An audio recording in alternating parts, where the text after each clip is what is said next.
یہ بات ہم سب جانتے ہیں کہ آئنسٹائن ہسٹری کا کتنا بڑا جینیس تھا، اتنا کہ اس کا دماغ ہزاروں سائنسدانوں سے زیادہ کام کرتا تھا۔ وہ چیزیں جن کے بارے میں ہم نے کبھی سوچا تک نہیں تھا، آئنسٹائن نے ان پر ریسرچ کی اور انہیں دنیا کے لیے آسان بنا دیا۔ البرٹ آئنسٹائن ایک فزسٹ تھا جس نے تھیوری آف ریلیٹیوٹی E=mc² اور فوٹو الیکٹرک کے لاز دیکھ کر دنیا کو حیران کر دیا، اور اسی وجہ سے اسے نوبل پرائز بھی دیا گیا۔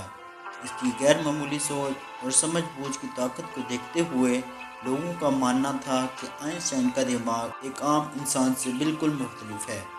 آئنسٹائن کو بھی اس بات کا علم تھا، اور اسی وجہ سے وہ چاہتا تھا کہ مرنے کے بعد اس کے جسم پر تحقیق نہ کی جائے، بلکہ اس نے ہدایت دی تھی کہ اس کے جسم کو جلا دیا جائے، لیکن وہی ہوا جس سے آئنسٹائن نے منع کیا تھا۔ 13 اپریل 1955 کو جب آئنسٹائن پرنسٹن ہاسپٹل میں مر گیا، جو ڈاکٹر اس کی موت کی وجہ تلاش کرنے آیا تھا اس نے چپکے سے اس کا دماغ چرا لیا، کیونکہ وہ یہ جاننا چاہتا تھا کہ اس جینیس کے دماغ میں کیا ہے۔ اس ڈاکٹر کا نام تھامس ہاروی تھا، جو اس دماغ پر اسٹڈی کرنے میں سب سے زیادہ دلچسپی رکھتا تھا۔ جب پرنسٹن ہاسپٹل کو اس واقعے کا علم ہوا تو انہوں نے اسے نکال دیا، لیکن ڈاکٹر ہاروی نے ہانس البرٹ کو قائل کر لیا کہ وہ اپنے والد کے دماغ پر اسٹڈی کرنے کی اجازت دیں اور دنیا کو اس کے بارے میں بتائیں۔ اس دن سے اس دماغ کے لیے ایک طویل سفر کا آغاز ہوا۔ ڈاکٹر ہاروی ایک پیتھولوجسٹ تھا جو صرف پوسٹ مارٹم کے بارے میں جانتا تھا، اور اس وجہ سے اس کا ماننا تھا کہ وہ اس جینیس کے دماغ پر تحقیق کر سکتے ہیں۔ لیکن صورتحال یہ تھی کہ ڈاکٹر ہاروی نے پرنسٹن ہاسپٹل میں اپنی نوکری کھو دی اور پیتھولوجسٹ کا عہدہ بھی گنوا دیا، اس لیے وہ آئنسٹائن کے دماغ کو اپنے ساتھ پینسلوانیا لے گئے، جہاں انہوں نے دماغ کی بہت سی تصویریں بنائیں اور اسے 240 چھوٹے ٹکڑوں میں کاٹ لیا، پھر ہر ٹکڑے کو الگ الگ جار میں محفوظ کر لیا۔ اس برین کی وجہ سے ان کے اپنی بیوی کے ساتھ کئی جھگڑے ہوئے، کیونکہ وہ انہیں دھمکاتی تھی کہ وہ اس دماغ کو گھر سے باہر پھینک دے گی۔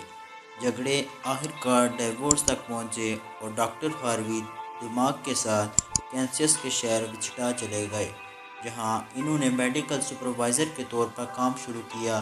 یہاں اپنے فارغ وقت میں انہوں نے آئنسٹائن کے دماغ پر اسٹڈی کرنے کی کوشش کی۔ اس کے بعد انہوں نے اکثر نوکریاں تبدیل کیں اور دماغ کے ساتھ مختلف شہروں میں منتقل ہو گئے۔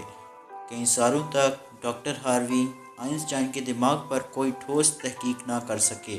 اب ان کا میڈیکل لائسنس بھی منسوخ ہو گیا تھا اور صورتحال اتنی خراب ہو گئی کہ ان کو ایک پلاسٹک فیکٹری میں کام کرنا پڑا۔ تب ہی انہوں نے ایک اچھا فیصلہ کیا کہ وہ دماغ کے مختلف ٹکڑوں کو دنیا کے بہترین نیورولوجسٹ کے پاس ڈیٹیل ریسرچ کے لیے بھیجیں گے، اور انہوں نے ایسا ہی کیا۔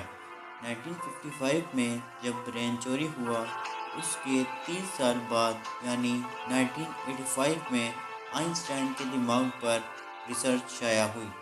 اگلے 28 سالوں تک کئی نیورولوجسٹ نے اس جینیس کے دماغ پر مختلف تحقیقات شائع کی، جن میں یہ دریافت کیا گیا کہ آئنسٹائن کا دماغ عام انسانوں کے دماغ سے بالکل مختلف ہے۔ سب سے بڑا فرق کارپس کلوسم کے حصے میں پایا گیا۔ انسانی دماغ 2 حصوں میں تقسیم ہوتا ہے۔ لیفٹ برین جسم کے دائیں حصے کو کنٹرول کرتا ہے، جبکہ رائٹ برین جسم کے بائیں حصے کو کنٹرول کرتا ہے، اور 90% انسانوں کا لیفٹ برین اسپیچ، لکھنے، بولنے اور میتھمیٹیکل کیلکولیشن کے لیے ذمہ دار ہوتا ہے، جبکہ رائٹ برین کریٹیوٹی، شیپس کو پہچاننے اور موسیقی کے لیے ذمہ دار ہوتا ہے۔ کارپس کلوسم وہ لنک ہے جو دونوں دماغوں کے حصوں کو آپس میں جوڑتا ہے۔ آئنسٹائن کا کارپس کلوسم عام انسانوں سے بڑا تھا، یعنی اس کے لیفٹ اور رائٹ برین ایک دوسرے سے مضبوطی سے جڑے ہوئے تھے، جس کی وجہ سے وہ انتہائی مشکل پرابلمز اور سچویشنز کو آسانی سے سالو کر سکتا تھا۔ آئنسٹائن کے برین کا پیٹرن بھی عام انسانوں سے بالکل مختلف تھا، اور ریسرچرز کا ماننا تھا کہ اس کی وجہ سے برین میں نیورونز کا فلو کافی اچھا ہے۔ نیورونز کے اچھا فلو ہونے کا مطلب ہے کہ ان کی میتھمیٹیکل کیلکولیشنز کی پاور کافی اسٹرانگ تھی۔ آئنسٹائن کمپلیکس کیلکولیشن کو بغیر پین اور پیپر کے اپنے دماغ کی مدد سے سالو کرنے کی قابلیت رکھتے تھے۔ نیورونز زیادہ ہونے کی ایک اور وجہ بھی ریسرچ پیپر میں بتائی گئی۔ جب آئنسٹائن کے برین کا وزن کیا گیا تو اس کے برین کا وزن 1230 گرام تھا، جبکہ نارمل انسانوں کے برین کا وزن 1400 گرام ہوتا ہے۔ ریسرچرز کا ماننا ہے کہ ان کے برین کی لائننگ کافی پتلی تھی، جس کی وجہ سے ان میں زیادہ نیورونز پائے جاتے تھے۔ لیکن سب سے بڑا سوال ابھی بھی وہی تھا کہ کیا آئنسٹائن ایسے اسپیشل دماغ کے ساتھ پیدا ہوئے تھے یا ان کے پیدا ہونے کے بعد اس میں چینجنگ آئی۔ ریسرچ کرنے پر پتہ چلا کہ جب آئنسٹائن پیدا ہوئے تھے تو انہوں نے 5 سال کی عمر تک بولنا شروع کیا، جبکہ دوسرے بچے 2 یا 3 سال کی عمر میں بولنا شروع کر دیتے ہیں۔ جب انہوں نے بولنا شروع کیا تو وہ زیادہ بات نہیں کرتے تھے، بلکہ وہ اپنے ہی خیالات میں گم رہتے تھے۔ ان کی چیزوں کو میمورائز کرنے کی طاقت بہت کم تھی، یہاں تک کہ وہ میتھ کے سمپل ٹیبل بھی بہت مشکل سے یاد کر پاتے تھے۔ وہ میتھس اور نمبر کو لاجیکل طریقے سے پروسیس کرنے کے ماہر تھے، نہ کہ ان کو یاد رکھنے میں۔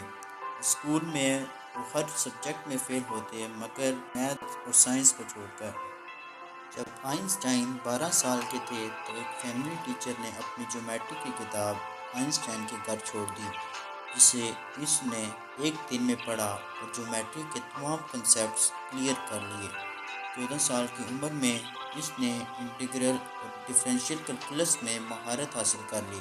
اس کی میتھ اور سائنس پر گرفت اتنی مضبوط تھی کہ جب وہ سوال پوچھنے کے لیے ہاتھ اٹھاتے تھے، پروفیسر تک گھبرا جاتے تھے، کیونکہ اکثر اس کے سوالات ٹیچرز کے لیے مشکل ہوتے تھے۔ چھوٹی سی عمر میں ہی وہ اس یونیورس کے راز کو ایک چھوٹی سی ایکویشن میں بند کرنا چاہتے تھے، اور یہی انہوں نے اپنی زندگی کا مقصد بنا لیا تھا۔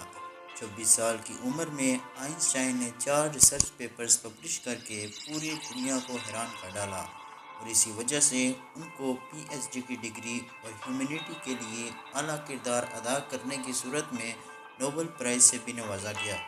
اس کا اندازہ آپ پھر اس بات سے لگا سکتے ہیں کہ آج بھی آئنسٹائن کی ان تھیسز کے بغیر سائنس بالکل ادھوری ہے۔ کئی ڈاکٹرز اور سائنٹسٹ نے یہ نتیجہ نکالا کہ آئنسٹائن کا دماغ ان کے پیدا ہونے کے بعد اسپیشل بنا تھا، جس کی سب سے بڑی وجہ یہ تھی کہ جب بھی ان کو اپنے کوسچنز کا جواب نہیں ملتا تھا تو وہ خود اپنے دماغ کی مدد سے جواب تلاش کرتے تھے۔ چھوٹی عمر سے ہی ایسا کرنے سے ان کا برین اسی حساب سے ڈیولپ ہوتا گیا۔